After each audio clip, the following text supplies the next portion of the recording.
Good morning, everybody. This is the November session of Academic Advising Seminars, and we're going to be talking today about making referrals to educational counseling on campus. So I'm Kim Dickman, I'm an educational counselor over at the Educational Counseling and Disability Services Office on campus, and Marie Yautz is one of my coworkers over at Educational Counseling and Disability Services as well. So we're going to talk to you about making referrals, how to do that, when to do that, some of the services we provide, and we may get into a little bit about when to make referrals to the Personal Counseling Center. We'll talk about some issues around that. We'll have some fun and have you guys do a little work for us to break it up for you so you don't fall asleep. There we go. Okay, good. Thank you. We're going to do this in 3 parts. Part 1 involves the factors that influence students' choice of a major, the educational counseling process, the educational career counseling process, and long-term benefits to students and to Ferris. Academic counseling is part 2. That's when to make referrals, available services through ECDS, and individual counseling. Oh, good. And part 3 is educational counseling or personal counseling. That involves recognizing students in crisis, knowing our boundaries as advisors, and distinguishing between educational counseling and personal counseling needs, because that can be a little bit of a fine line. So we want to try to clarify that for you today. Okay. The first thing we'd like to talk about is what motivates students in choosing a major. We have a huge retention initiative going on right now at Ferris, and one of the things we know, one of the things that research shows, is that the more a student is in a major that is fitting for him or her, the more likely that student is to stay in school, be happy in school. It's very, very important that we're getting students into the right majors. It's critically important. These are some of the things that motivate students. Money and prestige, I think we know all about those. But there are some things that we might not think of. A lot of students have a desire to help people. There can also be parental pressure, the assumption of a guaranteed job, pop culture depictions of the medical field, and what we call the CSI effect. Everybody now wants to be a forensic scientist. Yeah. Dun, dun, dun, dun. Okay. There's also challenges that students face in career planning.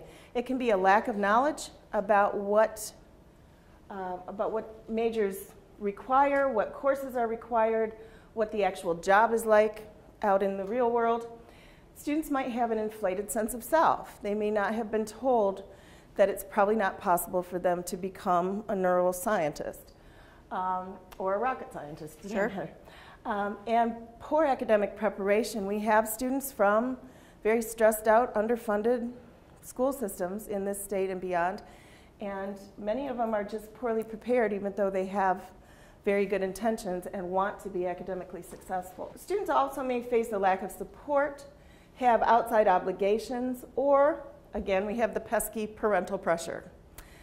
Now, with the parental pressure, I'd like to share with you my #1 story of that. I had a student whose stepfather agreed to pay for her college education as long as she majored in pharmacy, because that would give her the money to pay him back. So that was, her money was contingent on majoring in pharmacy. This student not only wasn't strong in science, she didn't like it. What she wanted to do was be a museum curator. She loved art history. She's probably the only student I've ever known who loved art history. And that's what she wanted to do. She ended up transferring to a school in Ohio and to become an art history major. She wanted to be a museum curator, and her stepfather did end up getting on board.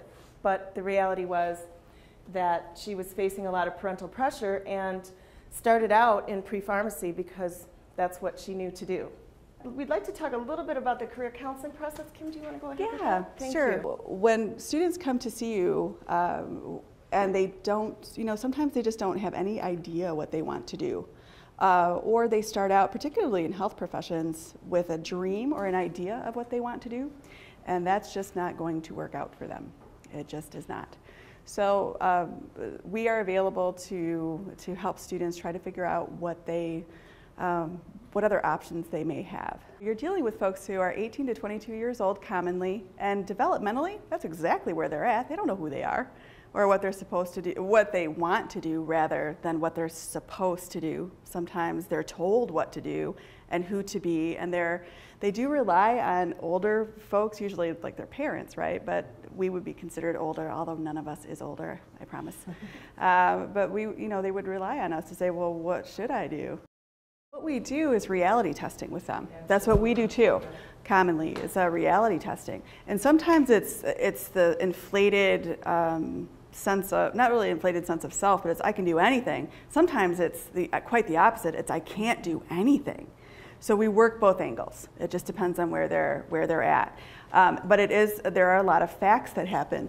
So what we do is we have 2 to 3 meetings with a student. That first meeting is a pre-assessment meeting where we do the reality checking, just a little interview. What's this person like? Where do you want to live when you graduate? How much money do you need to make? That's need to make, not want to make, because that's different. It's like, well, how much money will you give me? I'll take whatever you'll give me, as much as you'll give me. So we need to know where are you strong? You can't be in pharmacy and hate biology. It's just not gonna go. When we think about pharmacy or some of the very highly competitive majors, we need them to be strong, not only strong in everything, but they can't do it for just the money either. So we get an idea of what motivates them for their major. And if it's parental pressure, we really start to figure out how they can start to carve out their own path and be themselves and start to discover who they are. So that's the first meeting. We get a look at who they are, and then we have them take a Myers-Briggs Type Indicator, which is a personality assessment, to get an idea of what kind of environment would fit for their personality. We don't want somebody who's terribly introverted to do presentations all day. That will just drain them, and they will not like that either. So we want to make sure that what career choice they choose fits the kind of person they are. So the other is the strong career assessment, the strong interest inventory, just to get an idea of what they like. The assessments are relatively long, or they seem long, around 300 questions for the strong, around 100 questions for the MBTI. That said, it really doesn't take very long for them to take it. They can take it online, in their pajamas at 3 in the morning if they want to do that. And it takes about an hour, hour and a half.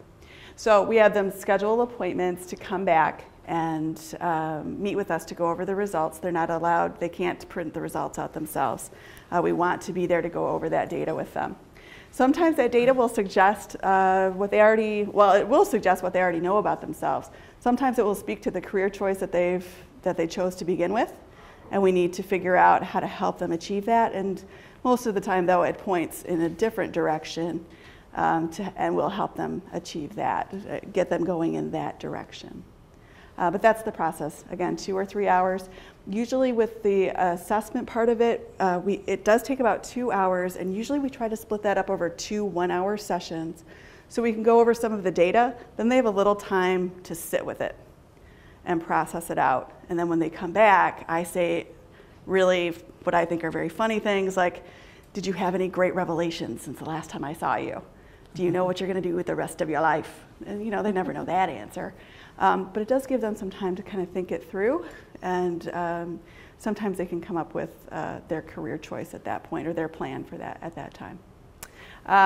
That said, if they're out of town, or the 2 one-hour meetings doesn't work for them, we schedule them for 2-hour shots, go through all of their data, and try to get them set in the direction.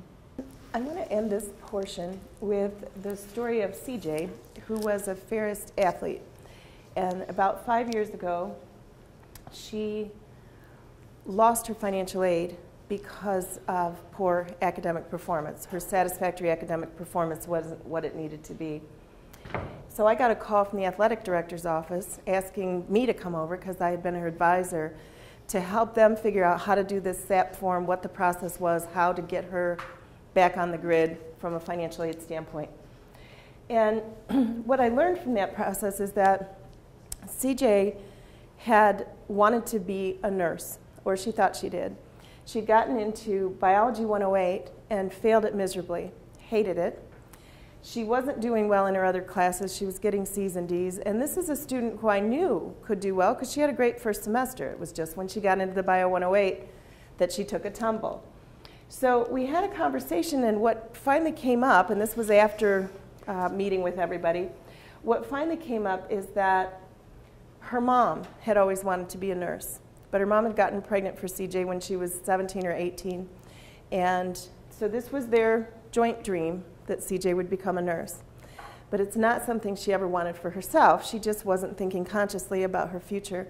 So I referred her to the educational counseling for career counseling, and she went through the entire process that Kim just described. She came into my office glowing because she realized that what she really wanted to do was be an elementary teacher and a coach. And as soon as she knew that, her grades started on this upward trajectory, and she did beautifully. In fact, I think she's student teaching this semester. That's a really good example of how important this process is. I can tell you I have drunk the Kool-Aid on this because I've seen what a difference it makes for students. So I strongly encourage you, if you have a student who's even on the bubble, it's so critical that we're responsible to them when they're young people making decisions about the rest of their lives, that we really go that extra step to make sure that those decisions are good ones. So I'm going to talk about part 2, and I'm going to reel in my colleague Marie when she gets back. And we're going to talk about the kinds of services that we offer. By the way, and I'm really glad that, that we could convince you maybe to think about having students come over.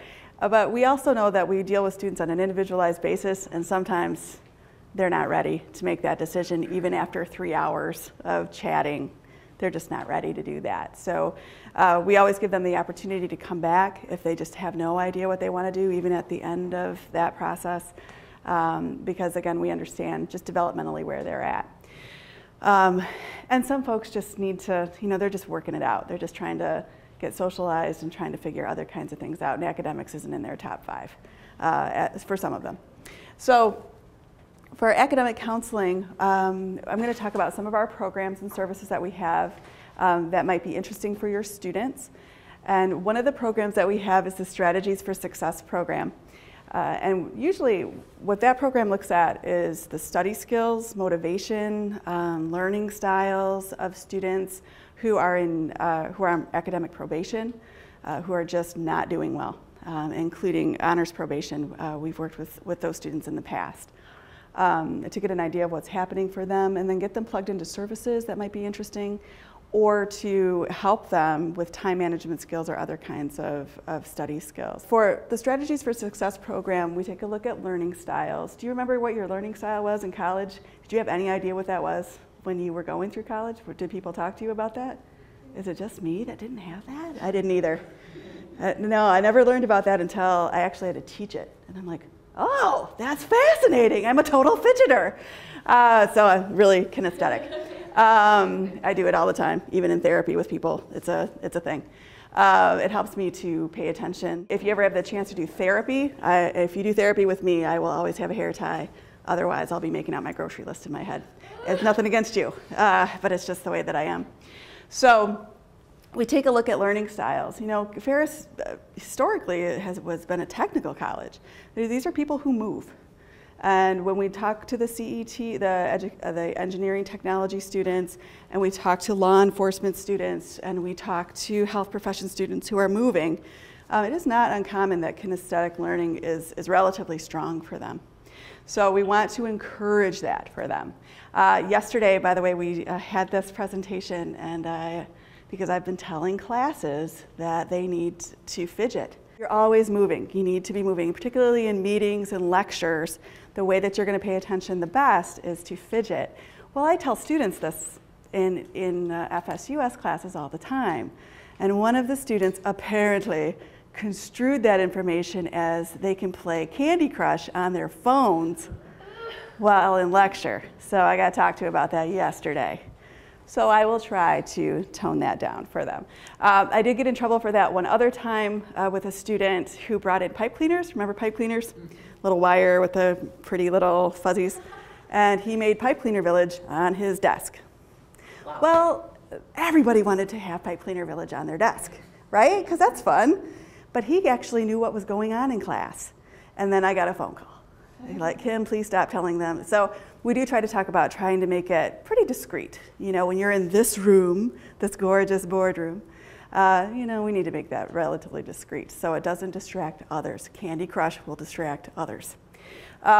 So we take a look at learning styles, students who are struggling. We also take a look at, we use an assessment called the Lassie, which takes a look at motivation and attitude, attention, some kinds of study skills, anxiety levels, and so we can get an idea of what's happening for them because it's fallen apart for them, and it's not their IQ. Let me say that again. The students that we work with, it's never going to be IQ. It's never going to be, that's not ever going to be the problem. Their brains are capable of doing what they want to do at this school. It's plugging in interest, motivation, where they're strong academically. That's going to count. So we want to get an idea of what's happening for them because those puzzle pieces are not coming together academically or developmentally or socially. There are all sorts of things. So we give these assessments, and then we have an individual follow-up with each student, and we talk about what happened to you, what's going on with you. And those answers can range from, I have such severe test anxiety that I can't see straight, or it could be something very personal, somebody, you know, loss of a loved one in their lives. All sorts of things can happen in that meeting. And our job, what we try to do is figure out what's going on with them and then get supports in place or teach them strategies. If it's study skills, time management, talk about test anxiety, and helping them get some other kinds of behaviors in place to help with anxiety. We try to get all of that in place for them so that they can get through school as quickly and with the least amount of debt as possible. Marie is running strategies, by the way, and I've made her be quiet this whole time, so I'm going to make her talk.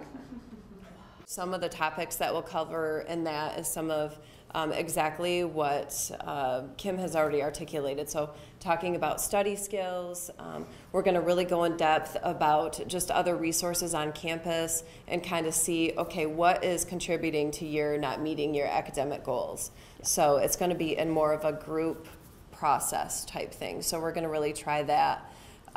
Just because the attendance to the strategies workshops themselves is just, it's been going down year by year. So we're really going to try to find different ways.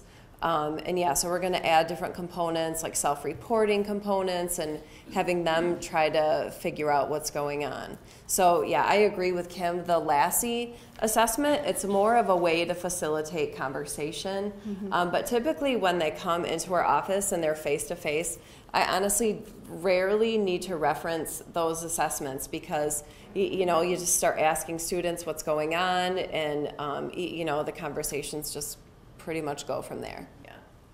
Yeah. For strategies, we also try to connect with the directed studies classes because those are typically folks who've been on probation and they've been asked by their relative colleges to take a directed studies course, which is sort of FSUS revisited in some ways. But you know, we know that they got into that boat for a reason, and we want to help them get out of that.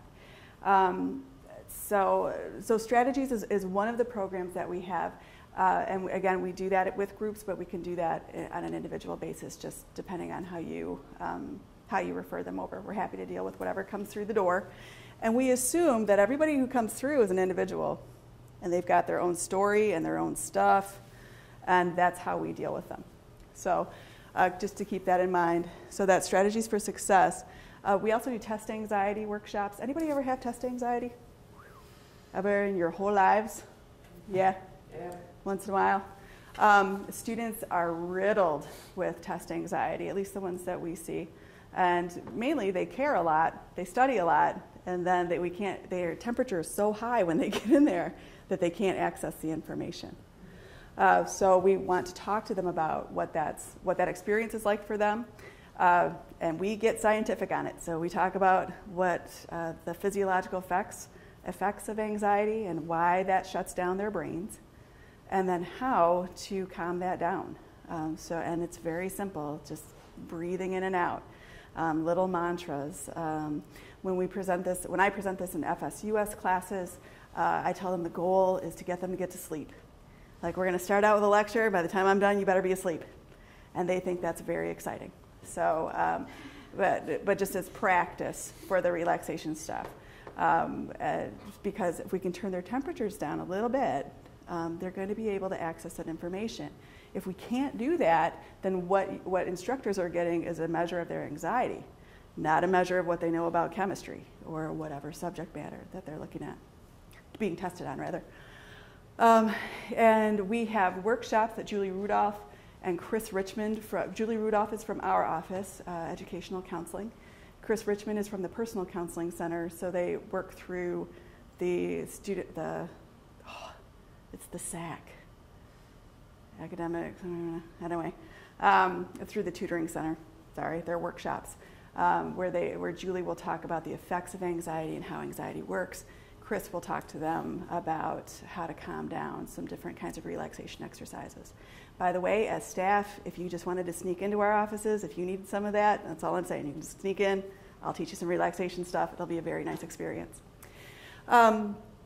And again, we work around the counseling parts of it too. So the problem with anxiety is if a student takes a test, the first test in a semester is probably the hardest. Can you tell me why? Exactly. You don't know what the instructor is how they're going to word questions. You don't know exactly what material, if you studied the right material, if the study guide is true to what's going to be on the test, if there even was a study guide, right? So that's the weird one.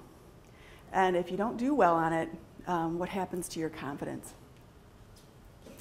It can, right? Other students, so we would like to say, oh, you just take that test, and what did you miss? Why did you miss it? Let's use that test to study for the next test.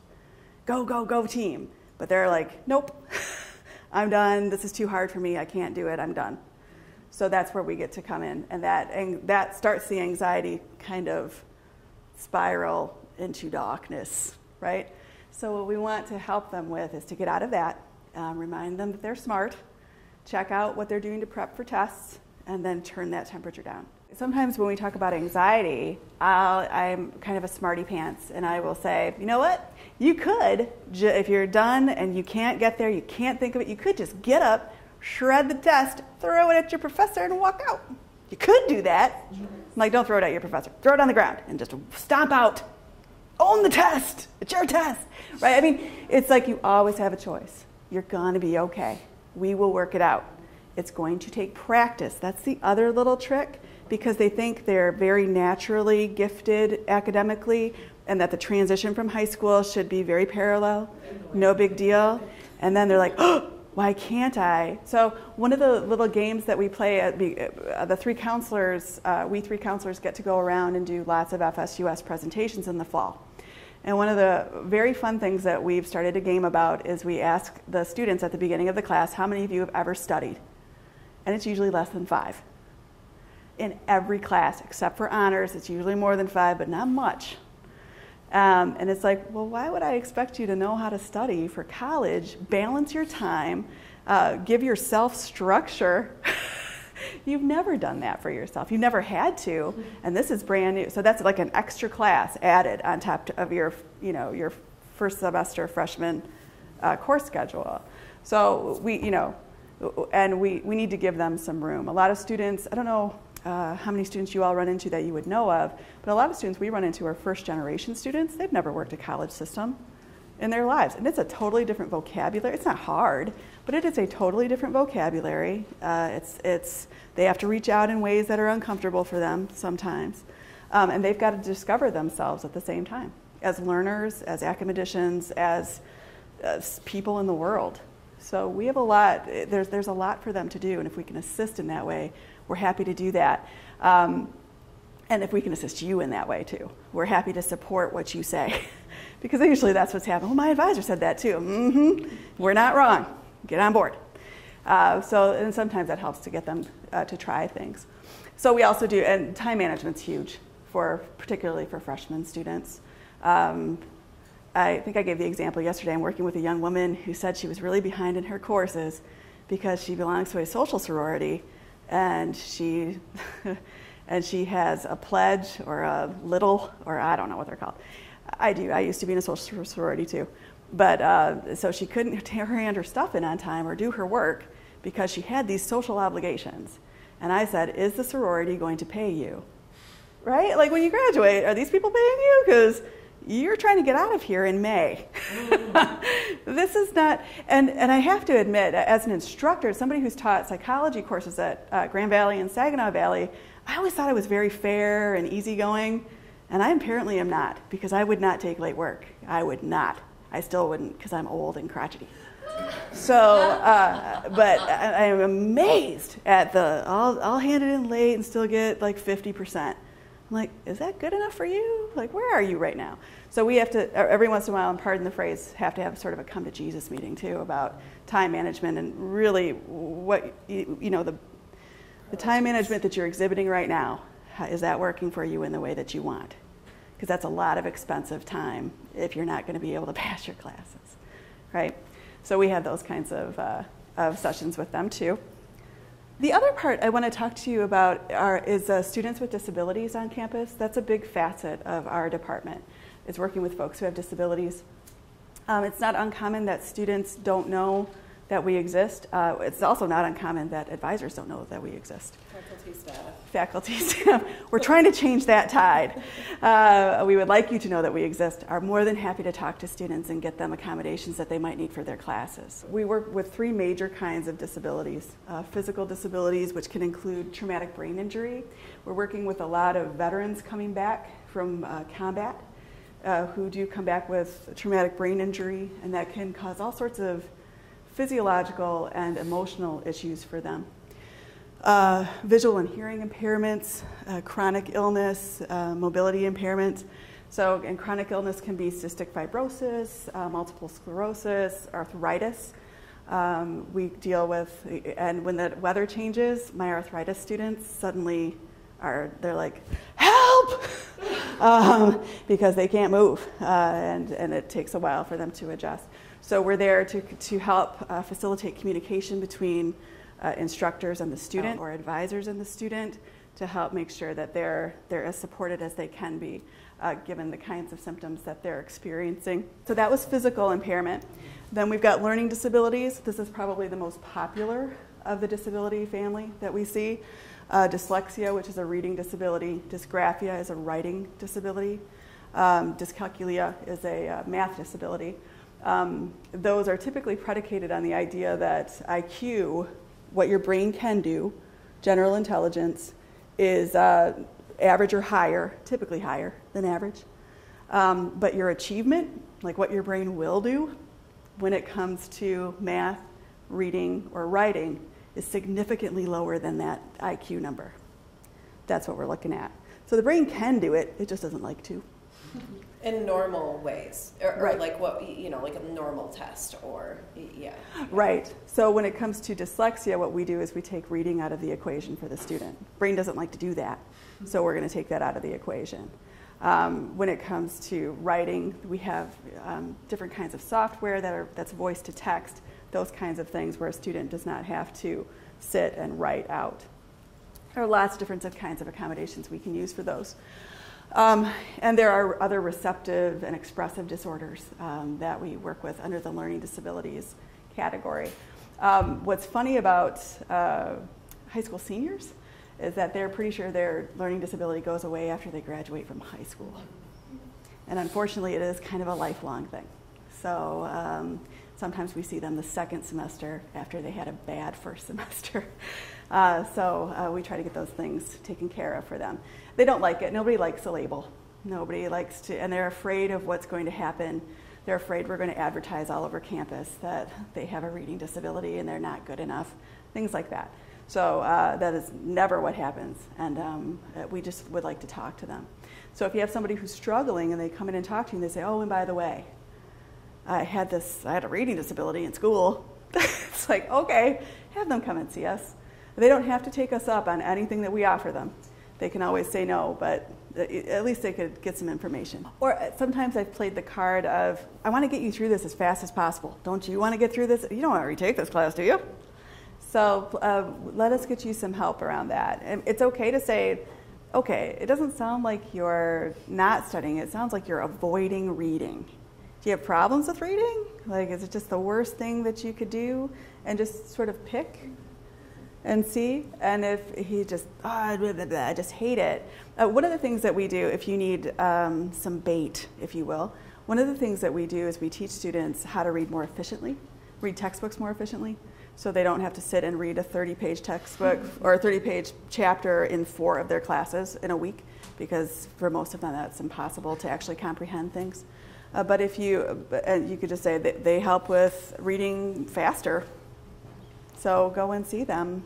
Or in fact, I'm going to hand you the phone, I'm going to call them, and you're going to make an appointment right now. Wouldn't kill them, but folks who have disabilities can be very resistant. We want them to anchor in. That's what research would suggest is if a student is anchored in with an advisor or anchored into somebody on a college campus that can support them, that they feel that they can go to.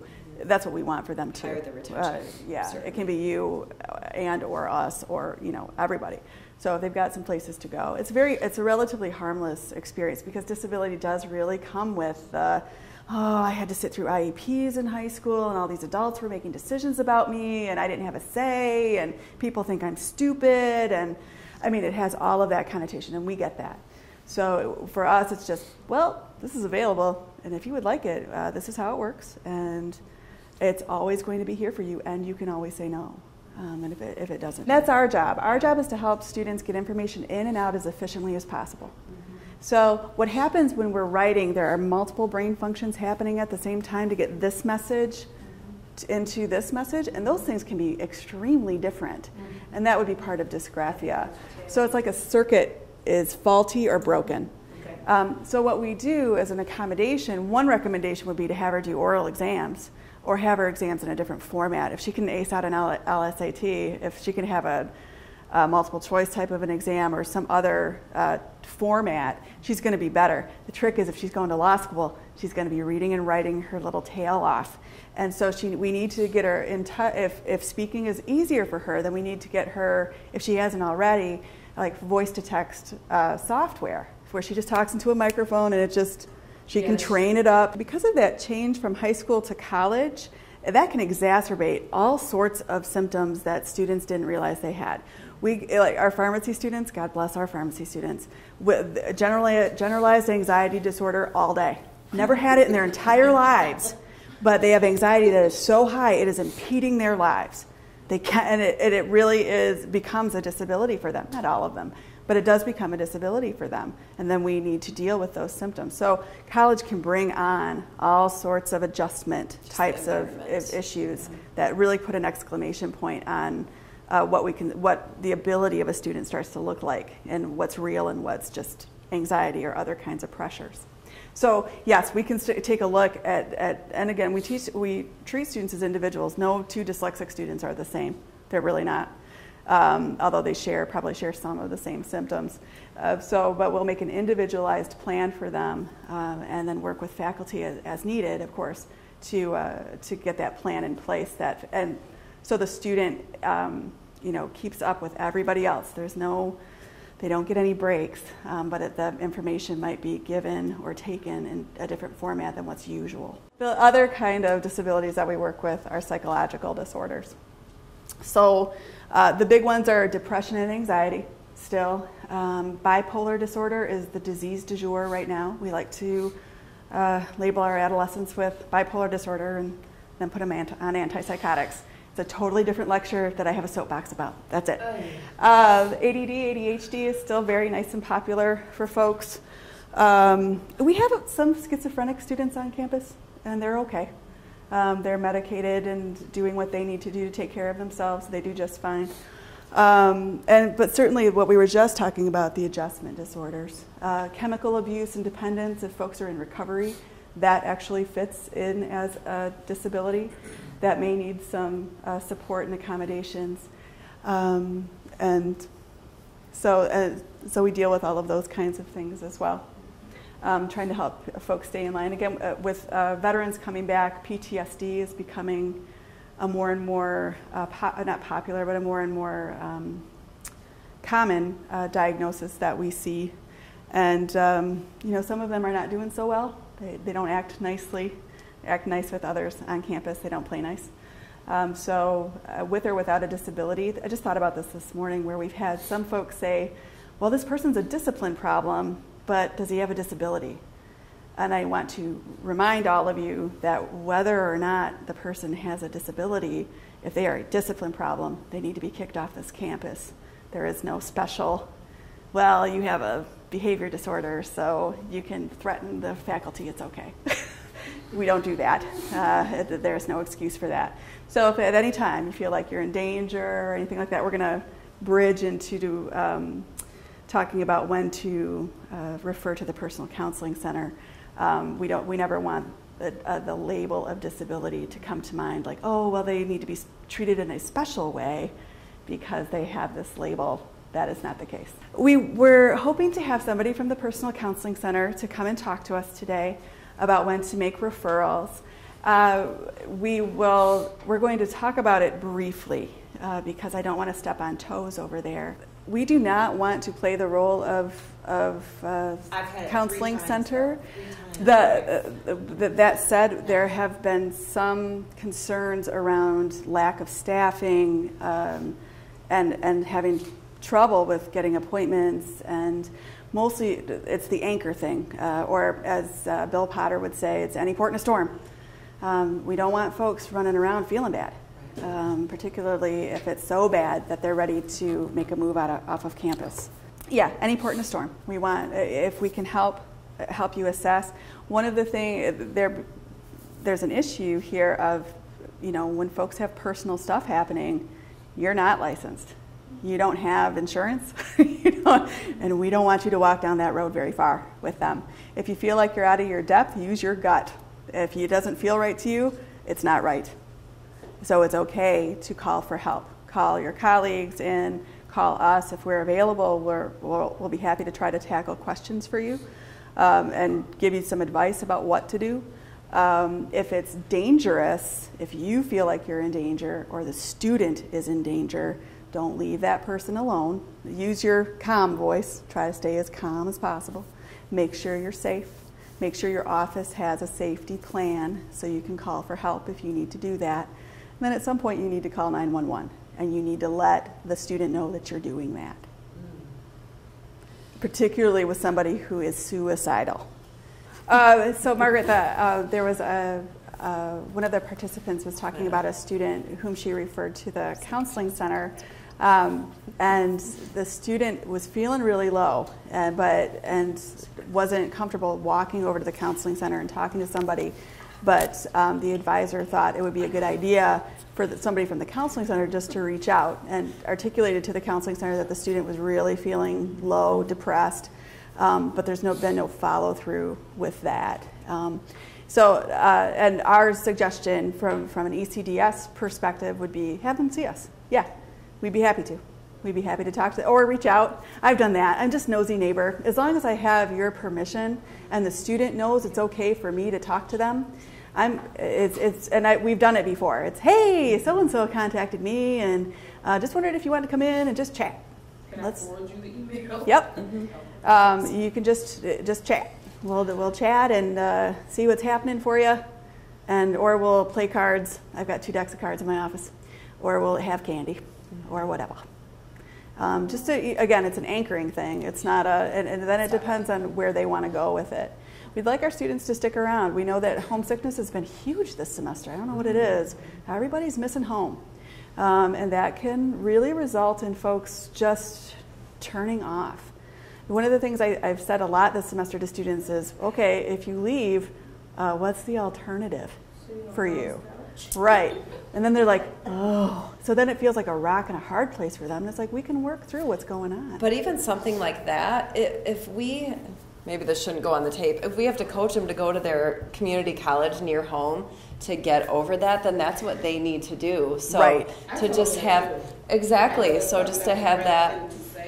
But again, especially with us in that moment, it's about the student. So how are you going to reach those goals? So if that's what you have to do, hey, maybe you can get to a place where you can come back in a couple of years, a couple semesters, and that's okay. Our students have a lot extra responsibilities outside of school. We used to say, I mean, at this point, the way that financial aid seems to be sort of tightening the noose every semester, and tuition goes up.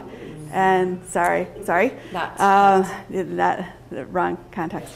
But that it's tougher and tougher on students even to get here, to stay here. They very commonly need to work, and then they're coming from areas in Michigan, and Michigan is this economically depressed place right now. So the pressure just to, and then they're coming from 3 or 4 hours away. So they're not close enough to home.